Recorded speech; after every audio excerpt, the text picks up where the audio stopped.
उसमें मुकदमा लिखाया जा रहा है और उसमें कई सारे लोग जो हैं गिरफ्तार हुए हैं। साफ फैसल ने कुल 200 लोग और 6 नामजद लोगों के खिलाफ जो है, क्योंकि उसी क्षेत्र के रहने वाले हैं तो जानते भी हैं, 6 नामजद लोग और 200 अन्य लोगों के खिलाफ मुकदमा जो है उन्होंने लिखवाया है। दीपक राठी नाम के हमारे सब इंस्पेक्टर हैं, जो भी कल घायल भी हुए थे, उनके द्वारा, जो यहाँ के एकता चौकी प्रभारी भी हैं, 800 लोगों के खिलाफ मुकदमा लिखवाया है उन्हें। जियाउर रहमान बर्क और सोहेल इकबाल नामक ये 2 नामजद अभियुक्त हैं, जिनको उन्होंने अभियुक्त बनाया है। उनके द्वारा बताया गया है कि भीड़ को इन लोगों ने भड़का के बलवे का रूप दिया। यह उल्लेखनीय है कि जियाउर रहमान बर्क को 168 BNSS का नोटिस जनपद संभल की थाना कोतवाली पुलिस द्वारा भी पूर्व में दिया गया था। उनके द्वारा पूर्व में भी भड़काऊ भाषण दिए गए थे। उस भड़काऊ भाषण के दौरान उनको बताया गया था कि आप इस तरीके के भाषण ना दें, इनसे बाज आएं, लेकिन उन्होंने उसके बाद भी भीड़ को उकसाने के लिए और जामा मस्जिद की हिफाजत, कोर्ट एंड अनकोर्ट, इस स्टेटमेंट के साथ में लोगों को मोबिलाइज करने का प्रयास किया। उसी मोबिलाइजेशन का कारण था कि जो कल जो आपने भीड़ देखी, एकाएक 8:45 पे लोग इकट्ठे हुए और उन लोगों ने इस तरीके की घटना को अंजाम दिया, जिसमें 15 पुलिसकर्मी जो है वो घायल हुए थे और 4 अधिकारी जो है उसमें घायल हुए थे। हमारे SDM रमेश बाबू, उनके जो है पत्थरबाजी की वजह से उनको पाँव में फ्रैक्चर आया था। उन्होंने 800 बलवाइयों के ऊपर जो है मुकदमा लिखवाया है। CO संभल, उनके द्वारा उनके पाँव में गोली भी लगी थी। उनको DM महोदय द्वारा एक कमेटी, जिसमें SDM संभल, EO संभल, CO संभल, इन तीनों लोगों की कमेटी बनाई गई थी। उस कमेटी में बताया गया था कि सर्वे कंडक्ट कराने का, पीसफुल सर्वे कंडक्ट कराने की जिम्मेवारी इनकी है। ये जब मस्जिद के पास में जब बलवाई जो है वो आगे बढ़ के उस सर्वे को रोकने का प्रयास कर रहे थे, तब इनके द्वारा भीड़ को मना किया गया, उनको ललकारा गया कि आप अपने अपने गंतव्य वापस चले जाइए। धारा 163, जो कि पहले 144 के नाम से जानी जाती थी, वो लगी हुई है, लेकिन उसके बावजूद इसमें फिर भीड़ की तरफ से फायर आया और वो CO साहब के पाँव में भी लगा। CO साहब को बाद में अस्पताल ले जाया गया, उनका ट्रीटमेंट करवाया गया है। उनके द्वारा जो पाँव में गोली लगी और भीड़ द्वारा मस्जिद में जाने के प्रयास पे उनके द्वारा जो है करीबन 700-800 अज्ञात लोगों के खिलाफ मुकदमा लिखवाया गया है। चौकी प्रभारी एकता द्वारा जो पूर्व में जो हमने बताया था वो एक अलग मुकदमा, और एक संजीव कुमार नामक व्यक्ति द्वारा उन्होंने भी मैगजीन और TSM, जो टीयर स्मोक ग्रेनेड है, उनकी जो लूट का मुकदमा है वो भी लिखवाया गया है। और मेरे PRO, जिनके पाँव में नकासा थाना क्षेत्र में जो मैं और DM साहब जब जा रहे थे, हमारे ऊपर जब ईट से वहाँ पे घर की 2 महिलाओं ने ईंटें दागी और उनके घर के बगल से वहाँ से जब फायर आया, PRO साहब के पाँव में गोली लगी थी। PRO साहब का भी ट्रीटमेंट करवाया गया है। उनके द्वारा 150 लोगों के खिलाफ थाना नकासा में मुकदमा पंजीकृत कराया गया है। वर्तमान में 22 लोग थाना कोतवाली से और थाना नकासा से 3 लोग हैं, वो जेल जा रहे हैं। कुल 25 लोग अभियुक्तों को अभी तक गिरफ्तार किया गया है। ड्रोन के फुटेज की स्टडी कर ली गई है।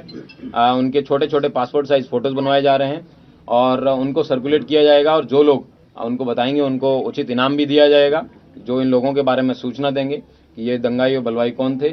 और सारे CCTV फुटेज हैं उनको भी कलेक्ट कर लिया गया है, और मैं उम्मीद करता हूं कि इस धरपकड़ में जल्दी जो भी नामजद अभियुक्त हैं और जो भी अन्य अभियुक्त हैं उन सब लोगों को गिरफ्तार किया जाएगा और उनके खिलाफ जो विधिक कार्रवाई है वो सुनिश्चित की जाएगी। जनपद संभल में कल दोपहर के बाद से एकदम अच्छे से शांतिपूर्वक तरीके से लोग अपना जीवन यापन कर रहे हैं। आज सोमवार को दुकानें भी बंदी है वैसे संभल में, लेकिन फिर भी उसके बावजूद लोगों ने अपनी दुकानें खोली है। और इंटरनेट बैन है, वो इंटरनेट बैन जो है वो कल भी कंटिन्यू रहने के लिए मैंने DM महोदय से रिक्वेस्ट किया है। मैं उम्मीद करता हूं कि शांति व्यवस्था है वो इसी तरह कायम रहेगी। जियाउर रहमान सांसद ही है ना या कोई और? जियाउर रहमान पुत्र ममलूक और रहमान, ये यहाँ के निवासी हैं, थाना नकासा क्षेत्र के रहने वाले हैं। सर, PM रिपोर्ट में क्या पुष्टि हुई है? हथियार भी मिला है उन लोगों से, मृतकों से? PM रिपोर्ट विवेचना का विषय है, ये विवेचक का प्रेरोगेटिव है, इसके बारे में मैं कोई कमेंट नहीं करना चाहूंगा। ये विवेचना पे समय आने पे आपको बता दिया जाएगा। जियाउर रहमान जिस वक्त कल हिंसा होकर सर जियाउर रहमान कल बेंगलोर में थे, तो उनका नाम किस तरह से आया सर? कल जब फोरेंसिक टीम द्वारा मौके पे कल देर रात्रि जब सब लोग चले गए थे, इस तरीके के वेपन उनके वहां से घटनास्थल पे, जहाँ पे कई सारे चप्पल जूते पड़े थे, उनके बीच में ये भी बरामद हुआ है। इस तरह देख सकते हैं कि आप भीड़ के जो बलवाई थे, पत्थरबाज थे, उनका क्या मकसद था, उनका क्या उद्देश्य था। पुलिस वालों के पांव में गोली लगी है और इस तरीके की ये जो है जो उनका जो उद्देश्य था, लेकिन हमारी पुलिस ने और प्रशासन ने साथ में कंधे से कंधा मिला के एक बहुत अच्छे सूझबूझ से इस जो पत्थरबाजों की मंशा थी उसको कंप्लीट नहीं होने दिया। उनकी इच्छानुसार उन्होंने सर्वे को रोकने का भरपूर प्रयास किया। सर्वे शांतिपूर्ण कंप्लीट हुआ, जो कि माननीय न्यायालय के आदेश के अनुसार हो रहा था, और मैं उम्मीद करता हूं कि आगे भी है शांति व्यवस्था कायम रहेगी और सभी पत्थरबाजों को आइडेंटिफाई किया जाएगा और जितने भी लोगों के खिलाफ मुकदमा लिखा गया है उन सब लोगों को गिरफ्तार करके जेल भेजा जाएगा। कितने नामजद कितने और अपराध कितने सर टोटल सर? कई जगह 700, कई जगह 800, जितने भी बलवाई हैं, दंगाई हैं, उन सबको पहचान में लाया जाएगा और उन सबको गिरफ्तार करके सर एक फैक्ट क्लैरिफाई कर दीजिए, जो ज़ियाउर रहमान बर्क का आपने नामजद, ये कल की हिंसा में उनका नाम आया पूर्व में दिए गए बयान पर, क्योंकि कल वो बेंगलोर में थे जो सांसद है। किसी भी व्यक्ति का किसी भी जगह पे होने से उसका कोई उद्देश्य नहीं होता है। उनके द्वारा जो दिए गए पूर्व में दिए गए बयान थे और 168 बीएनएस का उनको बीएनएसएस का नोटिस उनको भी तामील कराया गया था। उनके पिताजी को जो ममलूकुर रहमान है उनको 10 लाख के मुचलके से पाबंद भी करवाया गया था। इस तरीके के इन लोगों के द्वारा बार बार समय समय पर बयानबाजी की जा रही थी, जिससे लोगों को है समय समय पर भड़काया जा रहा था। टोटल कितनी मौतें हुई हैं सर अब तक? अभी तक वर्तमान में 3 जो है लोगों की डेथ की पुष्टि हुई है। उन लोगों के जो दफन है उनकी कर दिया गया है और बाकी जो सूचना समय पे मिलती रहेगी बताते रहेंगे। एक व्यक्ति की डेथ रिपोर्ट हुई है मुरादाबाद में, लेकिन पोस्टमार्टम के बाद में पता चलेगा कि वो जनपद संभल में किस कारण से उस व्यक्ति की डेथ हुई है।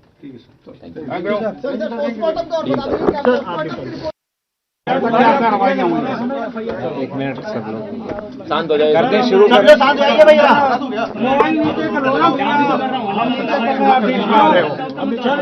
चलिए पहला प्रश्न पूछिए, कोई प्रश्न पूछना चाहता है तो शुरू। सर क्या स्थिति है संभल की वर्तमान समय में? कुल कितने प्राथमिकियां हुई हैं, कितनी गिरफ्तारियां हैं? कल दोपहर बाद से स्थितियां पूर्ण रूप से सामान्य हैं और कोई समस्या नहीं है। रात को 2:30 बजे भी हमारे द्वारा गश्त की गई थी, पूरी टीम ऑन ग्राउंड है, तो किसी प्रकार की कोई समस्या अभी नहीं है। सर क्या और भी अभी धरपकड़ की जा रही है, छापेमारी हो रही है, कितने लोगों को और 21 लोगों के अलावा डिटेन किया जा रहा है सर? कल हमारे यहाँ जो डीआईओ हैं उनके माध्यम से कुछ फुटेज भी जारी किए गए, जो यहाँ के जो मानिंद लोग थे उनके माध्यम से दिए गए। कुछ ड्रोन की फोटोग्राफी है और कुछ कैमरा की फोटोग्राफी जो हमारे द्वारा ली गई थी वो भी जारी किए गए थे। उसमें आप स्पष्ट देख सकते हैं कि सैकड़ों की संख्या में हैं जो बलवाई हैं, दंगाई हैं, उन सभी को आइडेंटिफाई किया जा रहा है और 100% लोगों को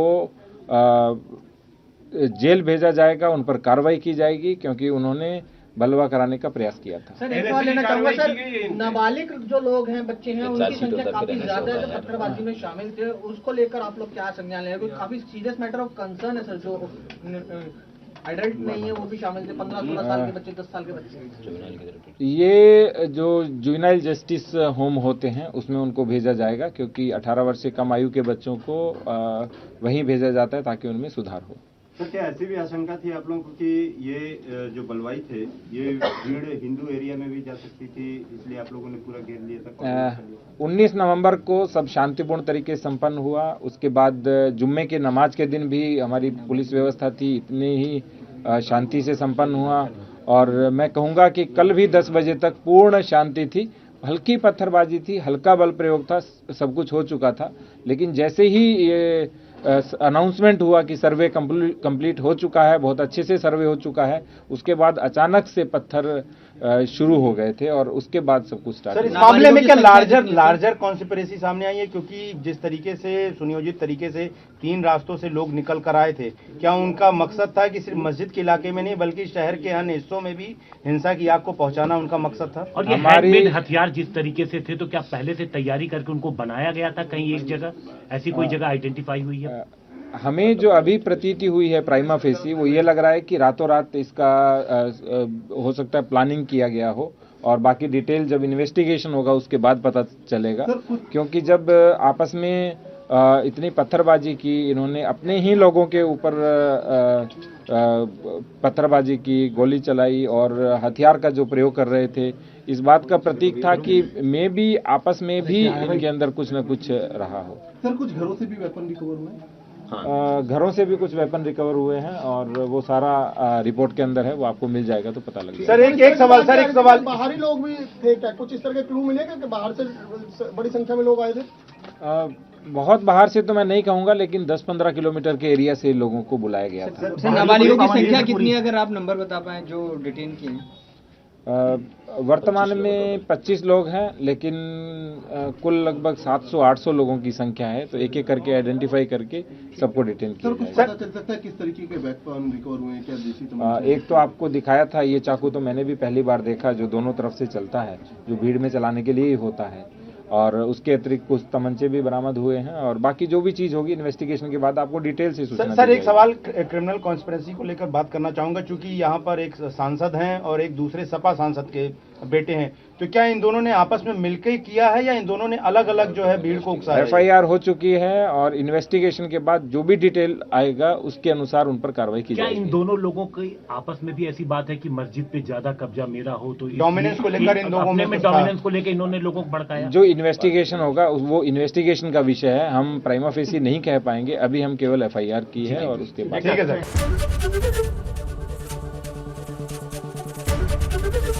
ABP गंगा, खबर आपकी, जुबान आपकी।